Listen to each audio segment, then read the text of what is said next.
Hello, everybody, and welcome to this week's edition of PESA Presents. Today, we're going to be looking at dolomite. So, is dolomite a rock or a mineral? Well, actually, technically, it can be either. So, dolomite is either a rock primarily composed of the mineral dolomite, which is also called dolostone, the rock that is, or it's the mineral itself, calcium, magnesium, and then CO3 too. So, this little fellow here has played quite an important role in the history of Dolomite. He's, well, the guy that we named it after.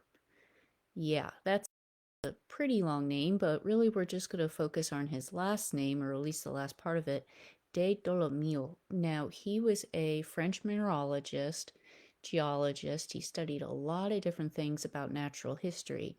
He even went along with Napoleon's Great Expedition, which was basically pretty much a giant PR campaign on the behalf of Napoleon, but he went with him through Egypt to study minerals and natural formations. Now, this fellow right here was very, very fond of the Dolostone Mountains in Italy, and because of the work that he did on the mountains over there, that is why Dolomite was named after him circa 1791. So, what are the mineral dolomite's properties? Well, it has a couple of big ones. First of all, it does not respond to an acid test in the same manner as calcite. Normally, you put a drop of HCl or calcite and it fizzes. Well, dolomite that doesn't do that. In order for it to do that, it has to be like in the bowl like there. It has to be either powdered or the acid is slightly warmed. That's really the only way that it reacts to the acid. Now, it can come in a variety of colors, but mostly with a white tone or colorless. I mean, you can see right there it has sort of like a pinkish hue to it, but it's not really as brightly colored as a lot of other minerals are. Now, it can form in a variety of ways via a magnesium replacement of the calcium and calcite, hydrothermal veins, or alongside serpentinites and similar rocks. Right here is a still from a dolomite quarry. And this as well is another dolomite quarry, this one in Poland. So it can fluoresce under long wave or short wave. It has a hardness of 3.5 to 4. It can have several common impurities, so do not ingest it.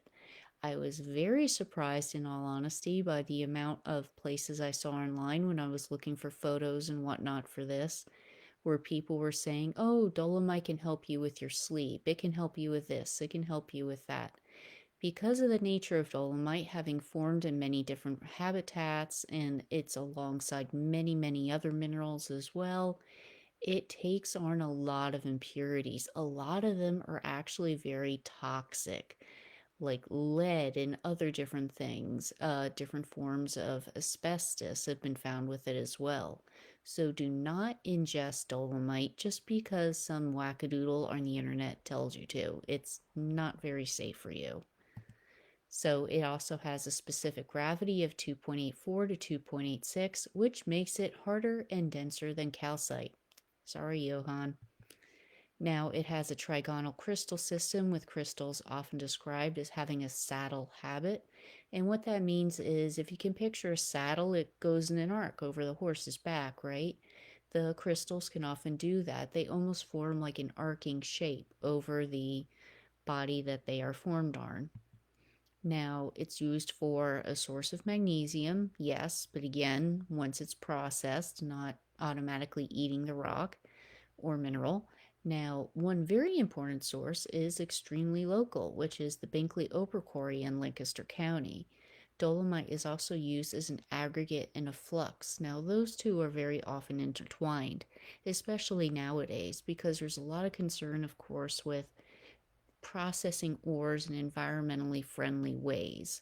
And with this one, when they use it as a flux, it doesn't really do anything to it afterwards. It doesn't contaminate anything. Basically, you just have smaller quantities of the mineral that you started with. So you use it as a flux, and then you can use what's left over as an aggregate. So that is a little bit on the wonderful mineral and rock in many ways called dolomite. Hope that you enjoyed looking out for it sometime in the future if you can find any specimens. Thank you very much and enjoy your weekend now. Bye.